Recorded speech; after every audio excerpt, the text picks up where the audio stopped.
যেদিকে তাকায় শুধু মানুষ আর মানুষ।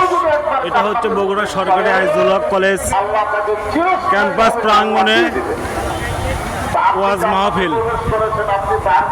আজকের ওয়াজ মাহফিলে প্রধান বক্তা মৌলানা আমির হামজা সাহেব।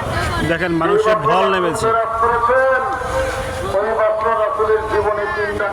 যেদিকে তাকাবেন শুধু মানুষ আর মানুষ, মানুষ আর মানুষ। দুই নম্বর প্রশ্ন হলো দরদের বিবি খাদিজা বিদায় নিয়েছে। 3 নম্বর মানুষের ঢল দেখেন।